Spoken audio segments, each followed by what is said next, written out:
नमस्कार। Myocardial infarction के management के एमसीक्यू का पार्ट 2 कंटिन्यू करेंगे। पार्ट 1 जो है इसका लिंक आपको डिस्क्रिप्शन बॉक्स में मिल जाएगा या उसको प्लेलिस्ट से भी आप देख सकते हैं। तो पार्ट बी को हम कंटिन्यू करते हैं।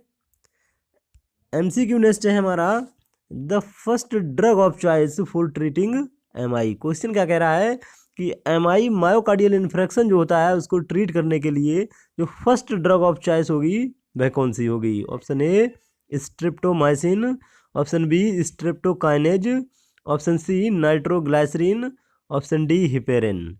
देखिए, जो फर्स्ट ड्रग ऑफ चॉइस होती है एमआई को ट्रीट करने के लिए वह होती है streptokinase. Option B is the right answer. Streptokinase क्या होती है? यह एक थ्रोम्बोलाइटिक एजेंट होता है। थ्रोम्बोलाइटिक एजेंट होता है। जो थ्रम्बो मीन्स होता है थ्रम्बस और लाइटिक मीन्स होता है तोड़ना। यह क्या करती है? थ्रम्बस को तोड़कर उस ब्लड सर्कुलेशन को कंटिन्यू कर देती है, जिससे जो एमआई की प्रॉब्लम होती है उसको ट्रीट किया जाता है। हिपेरिन जो होती है एंटी कोगुलेंट होती है। नाइट्रोग्लाइसरीन जो होती है यह बेसोडाइलेटर होती है। और जो स्ट्रेप्टोमाइसिन होती है यह एंटीबायोटिक होती है।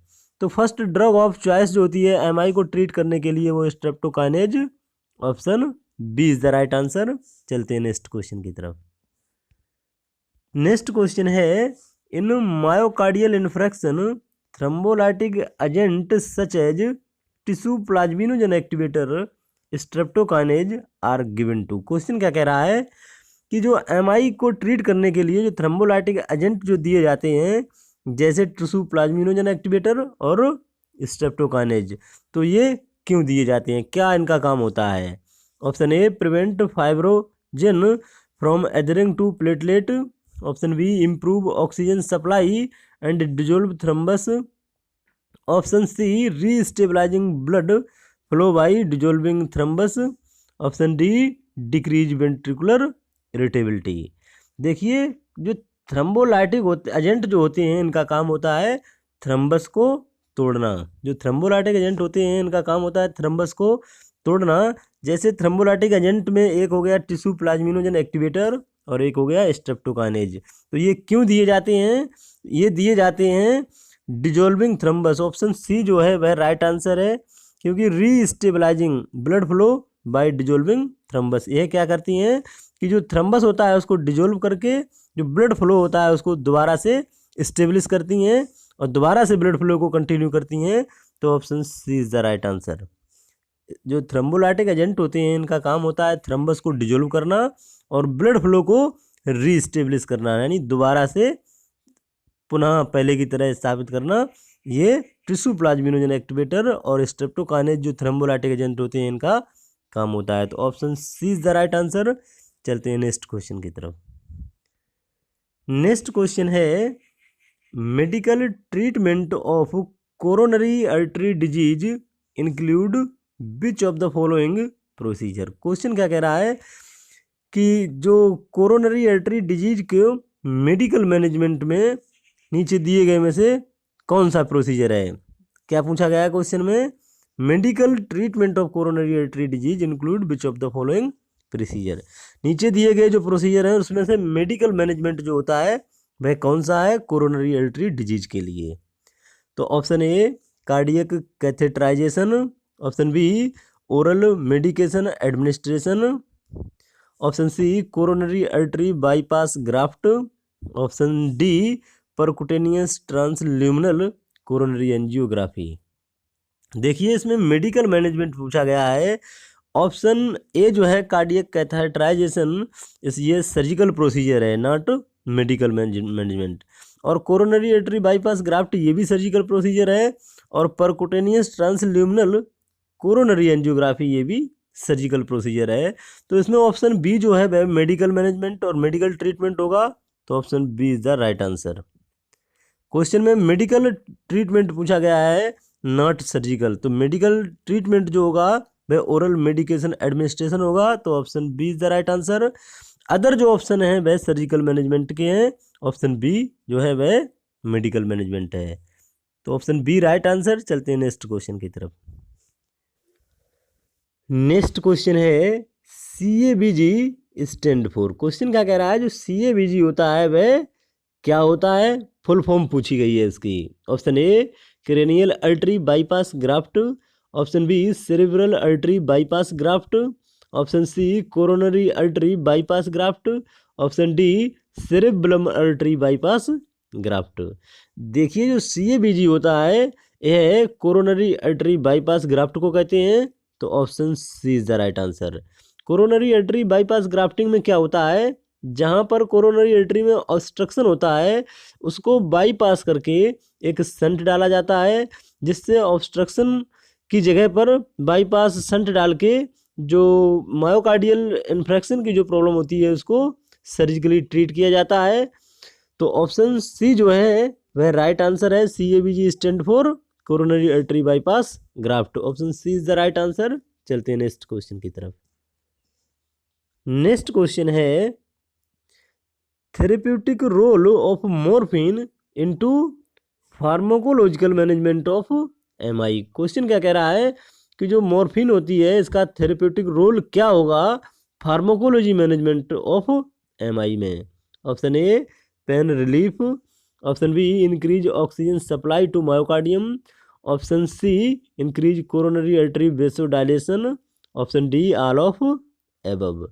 देखिए जो पेन होता है वह क्या करता है, मसल को कॉन्स्ट्रिक्ट कर देता है, और जो मॉर्फिन होती है वह अपोइड एनाल्जेसिक होती है। यह क्या करती है, वेसोडाइलेशन, जो कोरोनरी अर्टरी होती है उसको वेसोडाइलेशन भी करती है, और जब वेसोडाइलेशन हो जाता है तो ऑक्सीजन जो सप्लाई होती है मायोमेट्रियम के लिए वो भी इंक्रीज हो जाती है, और पेन रिलीफ का भी काम करती है। तो मॉर्फिन जो होती है उसका थेरेप्यूटिक रोल क्या होगा फार्माकोलॉजिकल मैनेजमेंट ऑफ MI में। जो मॉर्फिन होती है उसका थेरेप्यूटिक रोल जो होता है वह पेन रिलीफ और increase oxygen supply to myocardium ये भी, और इंक्रीज कोरोनरी अर्टरी वेसोडाइलेशन। तो ऑप्शन डी जो है वह राइट आंसर है, क्योंकि जो दिए गए तीनों ऑप्शन है ये मॉर्फिन जो होती है वह तीनों काम करती है। तो ऑप्शन डी जो है वह राइट आंसर। चलते हैं नेक्स्ट क्वेश्चन की तरफ। नेक्स्ट क्वेश्चन है pain medication of choice in acute myocardial infection is. Question क्या कह रहा है, जो एक्यूट मायोकार्डियल इन्फेक्शन होता है इसमें जो पेन मेडिकेशन होगी वह कौन सी होगी। Option A pethidine, option B diclofenac sodium, option C codeine sulphate, option D morphine sulphate.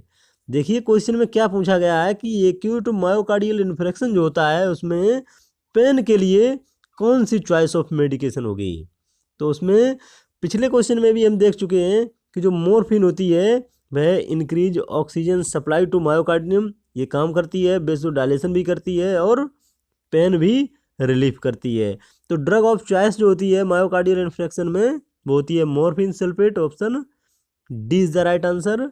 वैसे तो ये सभी एनाल्जेसिक ही हैं, पेथिडीन, डाइक्लोफेनिक सोडियम और कोडीन ये भी पेन किलर ही हैं, लेकिन जो ड्रग ऑफ चॉइस जो एक्यूट मायोकार्डियल इन्फेक्शन में होगी वो होगी morphine sulphate. Option D is the right answer. चलते हैं नेक्स्ट क्वेश्चन की तरफ। नेक्स्ट क्वेश्चन है एक coronary artery disease patient in the cardiac care unit complain of sudden onset of breathlessness, और BP जो होता है उसका 160/90 mmHg। The first nursing action will you will perform. क्वेश्चन क्या कह रहा है कि एक पेशेंट जो है वह कोरोनरी अर्टरी डिजीज से ग्रसित है, कहाँ पे है, कार्डियक केयर यूनिट में। किसकी कंप्लेंट कर रहा है, सडन ब्रीथलेसनेस की, और ब्लड प्रेशर जो है उसका थोड़ा सा ज़्यादा है। तो उसमें कौन सा नर्सिंग एक्शन जो होगा वह किया जाना चाहिए। Option A administer IV morphine to reduce anxiety, option B prop up patient in high Fowler position, option C send a arterial blood gas sample, option D call the ICU for availability of ventilator. देखिए जो ICU होता है उसमें ventilator तो होता ही है, तो इसमें call the ICU for availability of ventilator ये तो नहीं होगा। Send a arterial blood gas sample, देखिए ABG का जो सैंपल होता है वो भी भेजा जाता है, लेकिन इसमें सबसे पहले जो हमें काम करना चाहिए वो कौन सा होगा ये देखना है, तो ये भी नहीं होगा। Prop up patient in high Fowler position, ये राइट आंसर है। ऑप्शन बी जो है वह राइट आंसर है, क्योंकि जो पेशेंट होता है उसको ब्रीथिंग डिफिकल्टी है, ब्रीथलेसनेस है। तो ब्रीथलेसनेस की कंडीशन में सबसे पहले उसकी जो पोजीशन है वह हाई फॉलोअर पोजीशन करेंगे, prop up in high Fowler position. तो ऑप्शन बी जो है वह राइट आंसर है। Administer IV morphine to reduce anxiety, देखिए मॉर्फिन क्या करती है, ऑक्सीजन इंक्रीज करती है, पेन भी रिलीफ करती है, लेकिन एंजाइटी को तो रिड्यूस नहीं करती है। तो दिए गए ऑप्शन में ऑप्शन बी राइट आंसर। चलते हैं नेक्स्ट क्वेश्चन की तरफ। नेक्स्ट क्वेश्चन है, एक cardiac patient develop dyspnoea, what should the attending nurse do first before other activity. Question क्या कह रहा है कि एक कार्डियक पेशेंट जिसको डेवलप हो गया है डिस्पनिया, यानी डिफिकल्टी इन ब्रीथिंग डेवलप हो गया है, तो जो अटेंडिंग नर्स है उसको सबसे पहले क्या करना चाहिए बिफोर द अदर एक्टिविटी, कोई दूसरा काम करने से पहले उसको सबसे पहले क्या करना चाहिए। Option A remove pillow from under the head, option B keep the patient in left side up position, option C elevate the foot end of the bed, option D elevate the patient in propped up position. देखिए जो cardiac patient जिसको dyspnoea develop हुआ है, तो उसको अगर under the head जो प्लो अगर रिमूव कर देंगे तो इससे कोई सॉल्व नहीं होने वाली प्रॉब्लम, इससे प्रॉब्लम जो है थोड़ी बहुत और बढ़ सकती है। और keep the patient in left side position से भी इतना कोई इम्प्रूव नहीं होने वाला। और elevate the foot end of the bed, अगर फुट एंड अगर उसका एलिवेट करोगे, अगर ऊपर कर दोगे, तो उससे जो डिस्पनिया की प्रॉब्लम होती है वह और ज़्यादा बढ़ने के चांस रहेंगे। Keep the patient in propped up position, option D right answer है, क्योंकि जो पेशेंट होता है डिस्पनिया का, जो पेशेंट होता है उसमें जो पोजीशन होती है वह फॉलोअर पोजीशन की जाती है। तो जो उसका हेड एंड होता है उसको प्रोप्ड अप पोजीशन में कर देना चाहिए, जिससे जो डिस्पनिया की प्रॉब्लम होती है उसमें रिलीफ मिलता है। तो ऑप्शन डी राइट आंसर। चलते हैं नेक्स्ट क्वेश्चन की तरफ। नेक्स्ट क्वेश्चन है, a hypertensive patient has been admitted in the ward for observation, he inform the attending nurse about squeezing pain in the chest even at rest, which of the following action is necessary for patient. Question क्या कह रहा है कि एक hypertensive patient जो ward में admit है observation के लिए, वह इन्फॉर्म करता है अटेंडिंग नर्स को कि उसको स्क्वीजिंग पेन है, उसको स्क्वीजिंग पेन है चेस्ट में रेस्ट के बाद भी।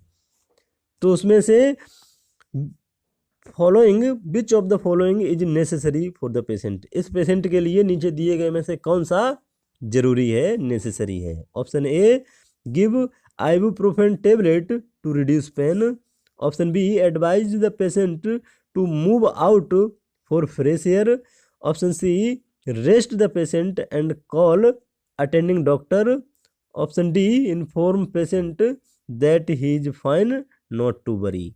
देखिए जो कार्डियक पेशेंट है ऑब्जर्वेशन के लिए एडमिट हुआ है, तो उसमें अगर स्क्वीजिंग चेस्ट पेन हो रहा है रेस्ट के समय भी, तो ये सीरियस प्रॉब्लम है। एमआई का